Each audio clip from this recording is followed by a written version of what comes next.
So today I am going to be reviewing whatever I'm reviewing. I know what it's called, I just can't remember her last name. Hello everybody. Today I can't get my act together. Hi guys, and welcome back. Today's book is The Wedding People by Alison Espach.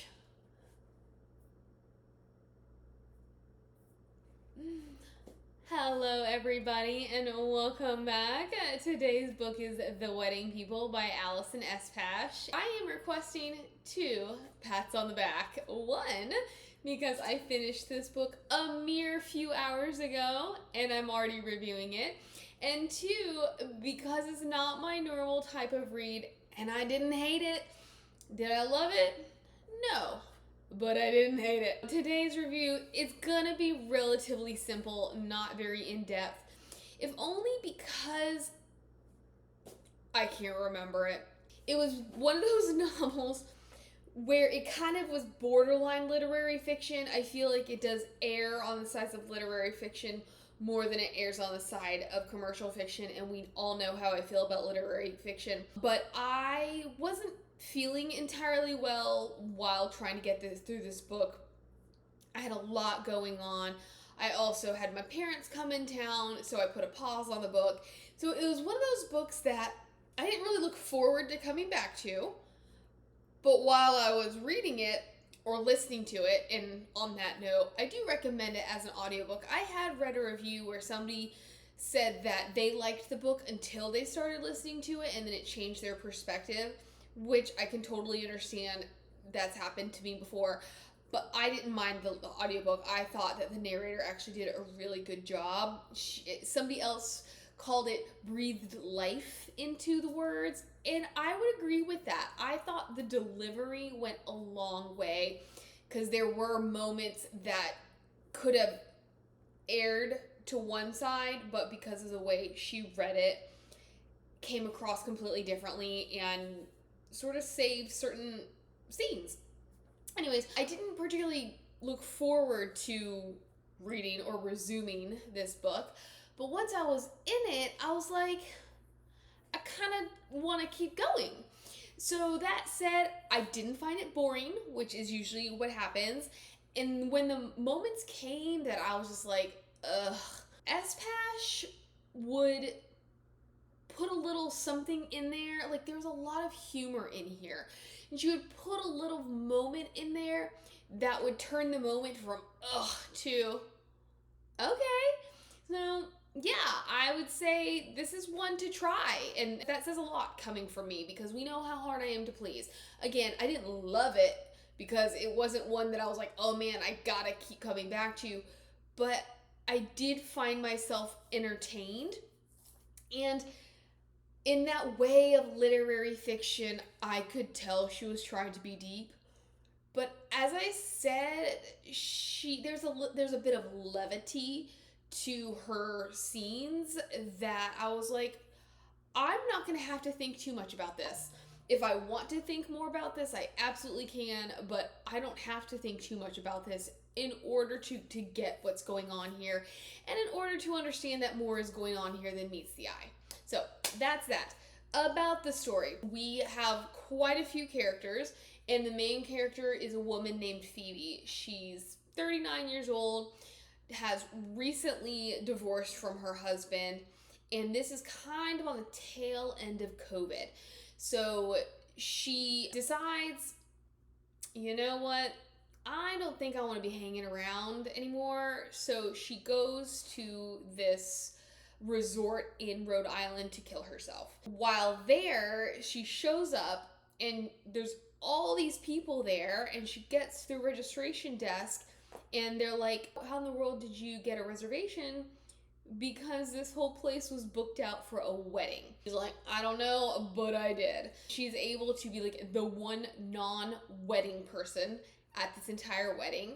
But wouldn't you know that she almost immediately encounters the bride, Lila. I had some feelings early on about how Lila was referred to, because Phoebe is very removed from herself.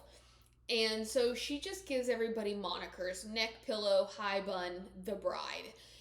And so I wasn't sure if I liked that we were pulling away from calling her the bride and then we were actually calling her Lila, because I wasn't sure if we were really ready for that or if I even wanted that, because sometimes I like it when characters never actually get a real name. We know they have a real name, we may have learned their real name, but in terms of our narrator, the way that they address somebody says a lot about their mental state and the state of the book that we're getting.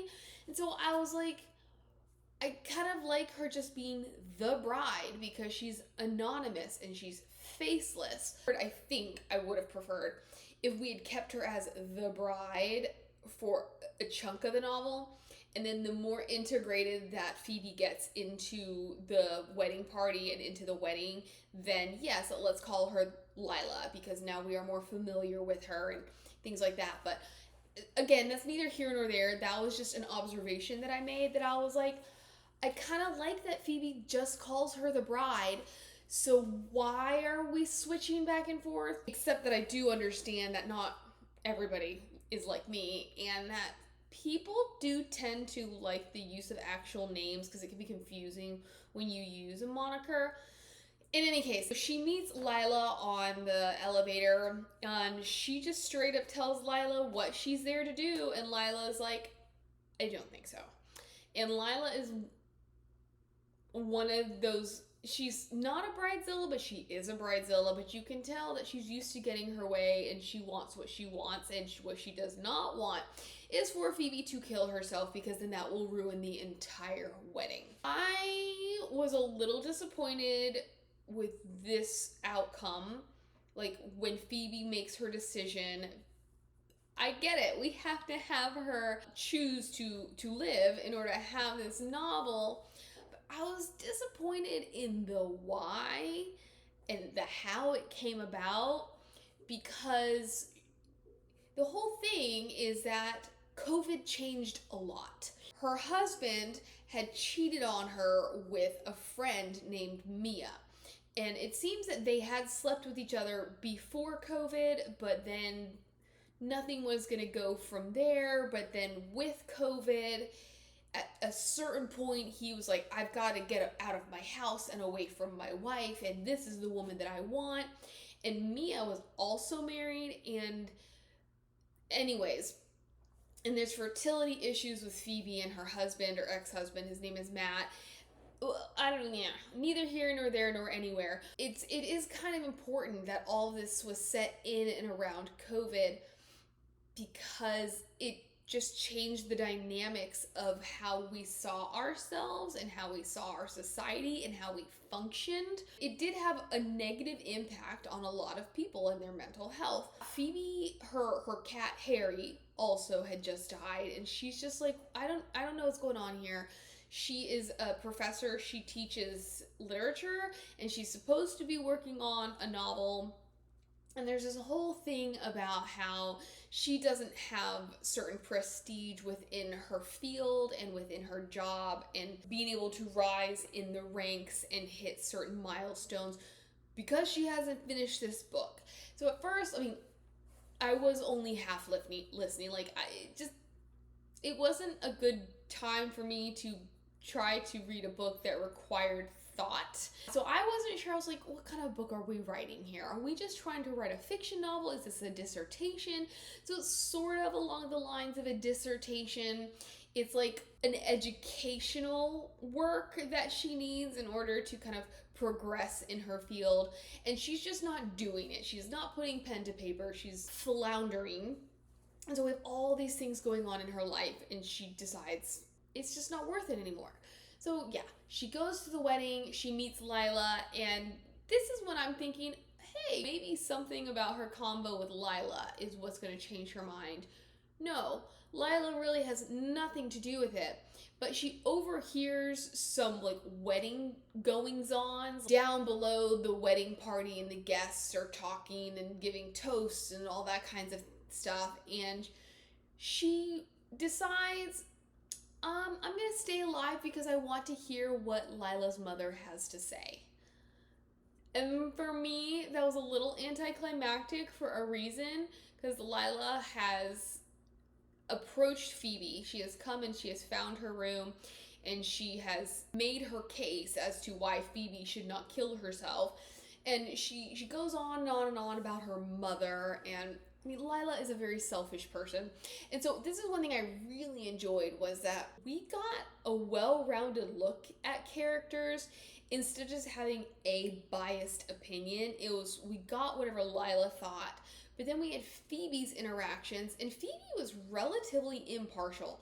So sometimes I thought Phoebe was kind of a cliche and kind of boring because she was almost like a shrink in many ways. She would always have that one thought or phrase or sentence or question that would make people kind of be like, But on the whole, it really wasn't a problem. Like, that's the dichotomy of this novel, where I can't figure if I like it. I can't figure out if I don't like it, because we would teeter on, I don't really like that.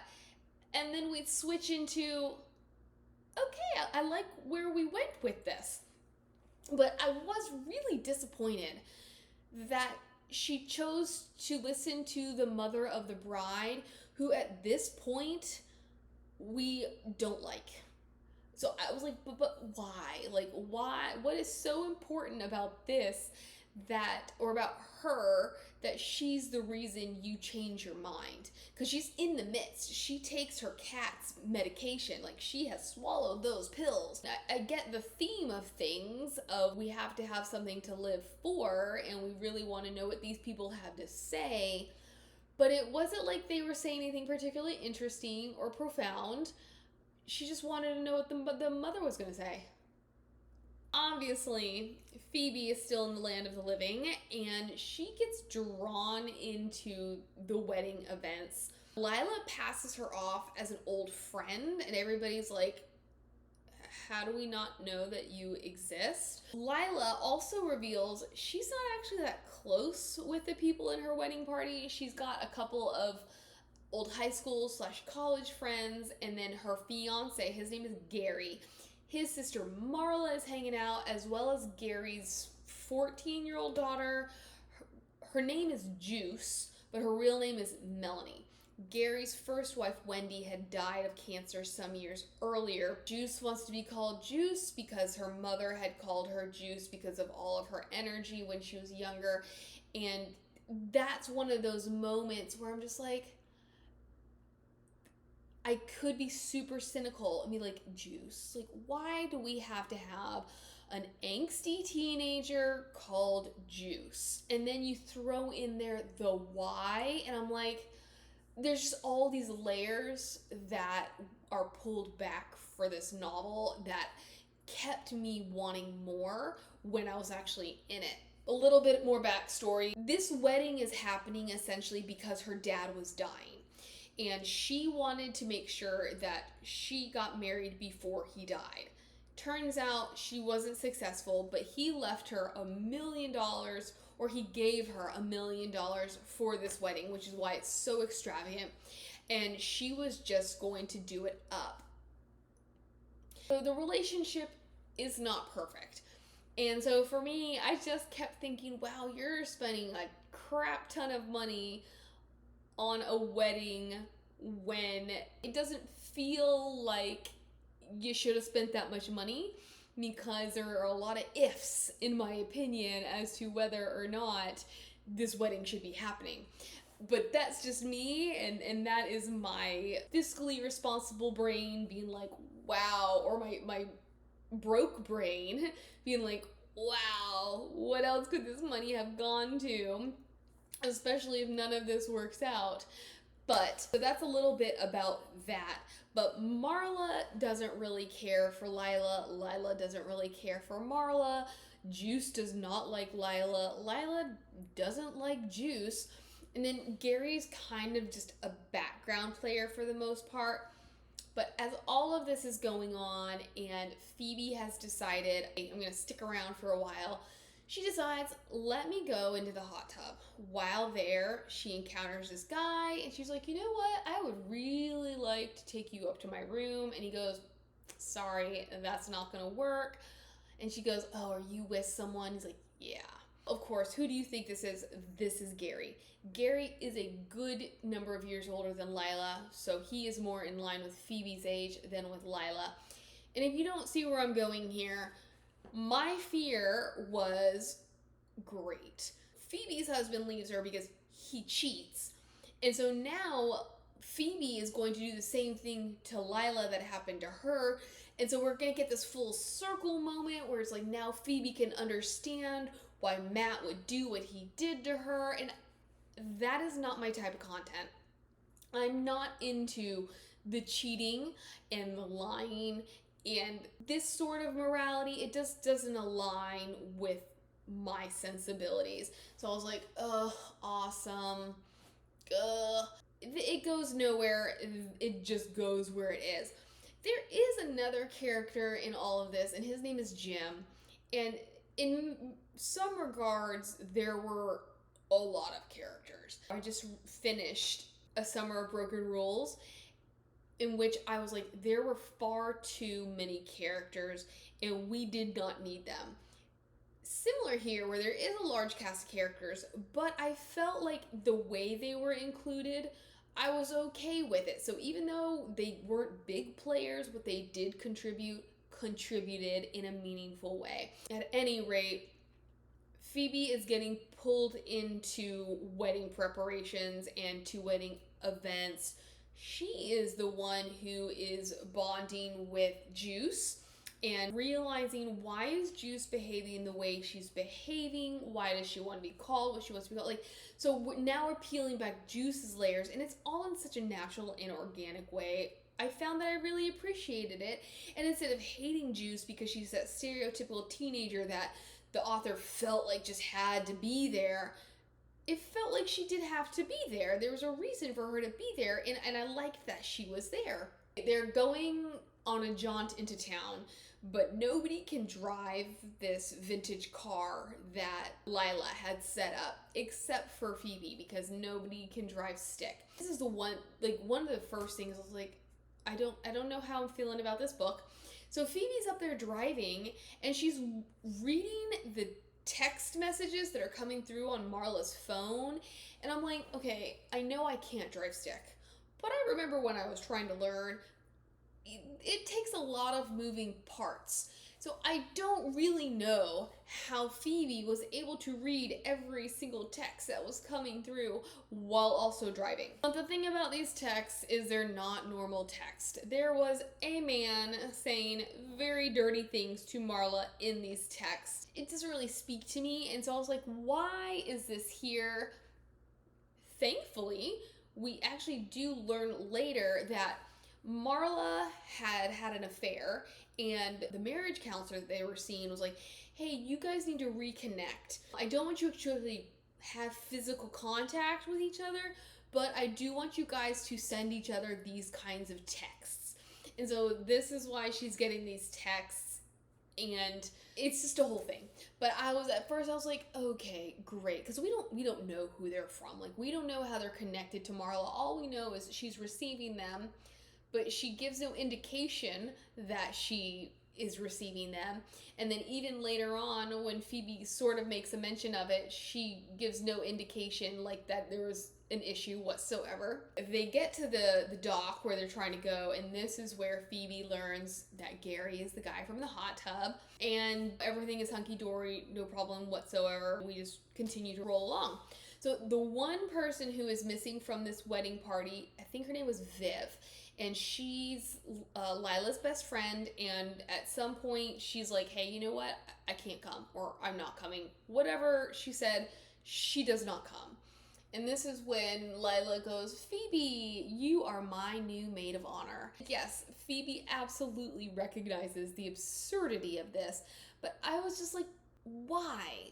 Of all the people that are already in your wedding party, why can't you promote one of them versus pull Phoebe in and lie to everybody. And as I said, she did lie about how she knew Phoebe and about the extent of their relationship. Phoebe does admit all of this to Gary, and he's like, why would she even lie? And Phoebe's like, I don't know. Now Phoebe is the maid of honor, and she has to do maid of honor things. There's she's referred to as the sex woman. So there's a whole list of stuff that I guess Phoebe has to tie up the loose ends for. And I'm like, I still don't understand why we had to have the sex woman.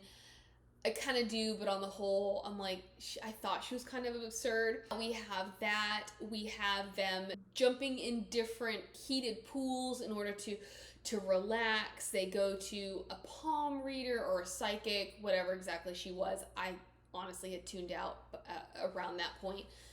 Not for long, but definitely for that point. This is a journey of self, essentially, for Phoebe, a reevaluation of self. Her ex-husband is trying to get in touch with her. Her colleagues are trying to get in touch with her. Her old boss is trying to get in touch with her. So she's kind of putting off her real life as she's starting to realize, wow, I'm building a new life, but I wasn't planning on a new life. So really, where am I headed after this wedding?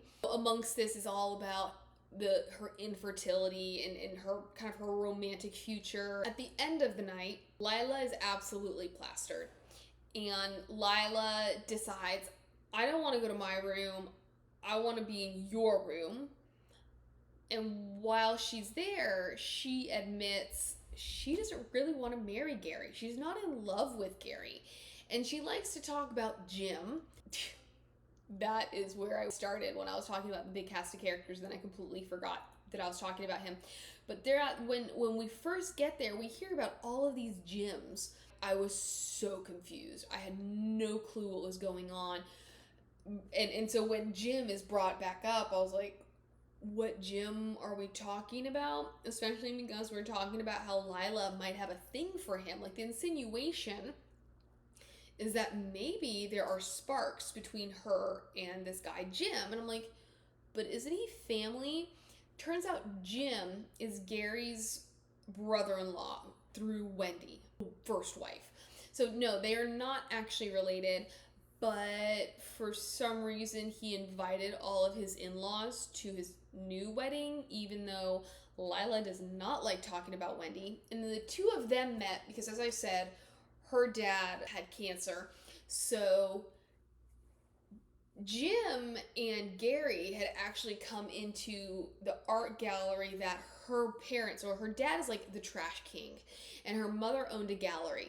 And so Jim and Gary had come into the art gallery, and then it just so happened that Gary ended up being her dad's doctor. She admits to Phoebe that she doesn't know if she loves or even likes Gary half the time, and part of it stems from the fact that he had assured her at some point that her dad would be fine, and so the fact that her dad was not fine led to a level of distrust with Gary. We have all of this going on, and I'm just like, Jim, what? We're like 70% of the way through the novel, and I'm like, all right, so we are following along the trend of how a novel rises and falls. And this is something that I liked because you expect it to be like any other romance where that's the moment, that's the climax, where Phoebe has fallen in love with Gary. You get the sense that Gary actually likes Phoebe, and now we're seeing that Lila doesn't really want to be with Gary. Everything is aligning. Marla and Juice don't like Lila, but they do like Phoebe. Phoebe gets along with them. She is totally okay with their dynamics in the ways that Lila is not. And all the things that Lila doesn't want to do with them that she sends Phoebe to do, Phoebe's like, oh wow, this is great. And then what we have is Phoebe and Jim have to give best man and maid of honor speeches. And they're like, how in the world, like, what are we gonna write? So they get together, they have a gummy, they get like, woohoo. And Jim admits to Phoebe, and this is a little spoiler-ish, if you want to even call it a spoiler, that he liked Lila first. The deal was, he was working a job over by the art gallery, and Lila would take 30 coffee breaks a day. So he was always seeing her, and eventually they have a little chat. They do a little bit of connecting. He decides, hey, let me go to this art gallery and I'm gonna bring my wingman.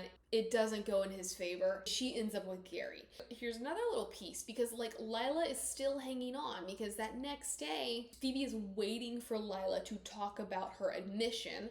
Lila never says anything. Instead, she's like, I don't want to do this family activity. You do it in my stead.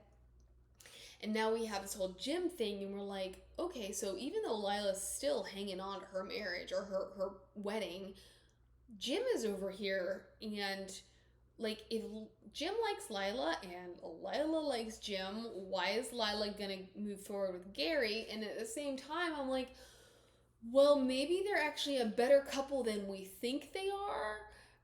But then we have Marla coming in and being, or even Jim, both saying, you know, we haven't seen him be the Gary that we remember in a long time, and he's never been the Gary we remember with Lila, but he is the Gary we remember with you. So now we're like, maybe it's not gonna work out. But it's not in that really cheesy will they, won't they, like you get from every other romance novel, which is why I think that this novel sat higher in my esteem, because she handled potentially cliched material in a much more refined way. Now we are at this point of what's going to happen. Phoebe has also, in her gummy-induced state, decided, hey, like, maybe I'm gonna stick around here, this area. Let's look for a job. So she goes and she applies to all these jobs, and she applies to a specific job to be a winter carer for this mansion. Turns out it's basically like, let's be a groundskeeper, let's just keep this place in order while the owners don't live here. So all of that happens. There's all these little things that continue to set Lila off, and at some point Jim calls her out. He's like, look, all you're trying to do is find an issue that Gary can kind of smooth over for you until the next issue comes up. And like, why can't we just leave it be? Like, why can't you just get over it? And this is particularly in reference to some palette cleansers. The rehearsal dinner is not going quite the way it should, and they end up not doing the palette cleansers, but she was having a minor meltdown about something, so they walk away, and then they're informed because fireworks are about to start, and she's like, but what about the palette cleansers? The staff of this hotel is like, oh, we made an executive decision. She's like, how dare you? We have this whole thing. And then there's this other moment with the vintage car that personally, I mean, I saw where it went, and I was like, okay, I kind of like that we ended up here. The vintage car is all fine and dandy until it's the bachelorette parties, and Jim comes up to them and he's like, basically, I just saw this dude have personal relations with your car, and Lila will not stand for that, and so she's like, I need a brand new car. I'm thinking, why did it have to go down like that? Why did somebody have to do something inappropriate with this car? Like, why does our mind have to go there? The mind went there, it happened. What then goes on, hey, it is the day of the wedding. Lila is going through it, although she's kind of in a strange mood. She's not really interacting with anybody. At some point, the new car pulls up, and she's like, what is that? It's labeled as a black town car, but it's actually a Mercedes, but it's some kind of like lower tier level of an Uber car. And she's like, that's not what I want. I want a vintage car. And it was up to Phoebe to order the vintage car. And I'm just like, this is when you were getting kind of Bridezilla-ish. Phoebe doesn't even know you. Why is Phoebe at your beck and call? Like, why did you make her your maid of honor? So Phoebe's like, I'm pretty sure I did ask for a vintage car, but at the same time, it has been well established that this hotel staff is understaffed, and was Pauline is like the concierge, and I mean, she's just kind of rolling with the punches, doing whatever she's asked to do, but at the same time, like, that's not her responsibility, is it? I mean, maybe because Lila bought out the entire resort for the week, but whatever the case, this is Lila's last straw, and she just keeps saying, you know, all these things are coming together in order to ruin my wedding. I knew it was going to be ruined, and at one point, Phoebe goes, you know what, like, get over it. It's just a car. Get in the car and go to your wedding. Like, it's a small potato. People don't care about the car. All they care about is that you show up to the wedding. And Lila's like, well, you go get in the car. And Phoebe's like, okay, I absolutely will get in the car. So she gets in the car. And Lila says, you know, I don't think I want to get married. She had previously asked Phoebe, do you think that Gary loves me? And Phoebe lied. I thought this was an interesting concept where she was like, before I was a wedding person, because she essentially turns into one of the wedding people, I would have told the truth. But there's something about friendship where it's harder to tell the truth, and you just kind of want to say what people want to hear to make them feel better. And so like she does but doesn't lie. Like, yeah, Gary loves you, but then there's the implied but. So now Lila goes, you lied to me about Gary, and yeah, he loves me, but he doesn't love me the way I need him to love me. They decide that she should go to Canada. So she gets out and she goes to Canada. Meanwhile, Phoebe goes to the church in this car, and she breaks the news to everybody that the wedding is off. Gary disappears, and then the rest of them do what they're gonna do. Matt, actually, let me just pause. I missed a moment. Matt has also shown up. So Phoebe and Gary are having a moment, and then Matt comes. Not like in the middle of their moment. But anyways, Matt enters the equation, and she's like, what are you doing here? And he goes, well, even though we are divorced, you never took me off of the credit card, so I knew where you were. I couldn't get in touch with you. I had gone to the house, because when her cat Harry died, she's like wrapped it in a blanket and put it in the basement. He's like, I mean, you got all my messages. I found Harry. I buried Harry. We're all worried about you, so I'm just here. But also, I made a mistake. I should never have gotten with Mia. That was poor decision making on my part. I thought it was what I wanted. I thought it was what I needed, but I was wrong. And she's like, that's great, but, and then she starts to think about it, and this is one of those moments where I'm like, just put him out of his misery, put all of us out of our misery, and just like kick him to the curb. She doesn't kick him to the curb. She sleeps with him. She does eventually realize, I don't want you. I don't want to be with you. I don't want that life. I'm not going back. The wedding is off, and Gary has disappeared, and all of the family members the next day are like, you know what? We're still gonna eat the wedding brunch. So Lila and her side of the family have all gone, but Gary's side of the family is still hanging around. But Phoebe, she goes up to Pauline while everybody else is leaving and canceling and doing whatever they're gonna do. And she's like, I want to stay another day. And Pauline goes, actually, I can't. We're all booked up. We have another wedding. This was something I did wonder about. This place is like $800 a night. And Phoebe is thinking, I can totally afford this because I'm not going to actually be here very long. But then she does choose to be there. So I'm like, so now who's paying for this? Because Matt is the one who made the good money. She's no longer married to Matt. Lila did offer, in order for her to not end her life, had offered to pay for her stay, but at that point she'd been determined to go through with her plan. Who's paying for all this? Because not only do you have the room, but you have all the clothes that you're buying, you have the food that you're eating, you have all these other expenses. So I'm like, it's not an important part of the novel, but I just kept thinking, $800 a night, $800 a night. Where's the money coming from? We get to that point where she makes her decision and she's like, you know what, Gary? I don't want a life with you. You changed back, but I've changed as well, and I am not changing back. She gets a call from the guy about the house, about sitting for the house, and she's like, yeah, I want to do that. She and Juice had found this dog at a shelter, so I think the assumption is that she's also going to adopt this dog and have this dog.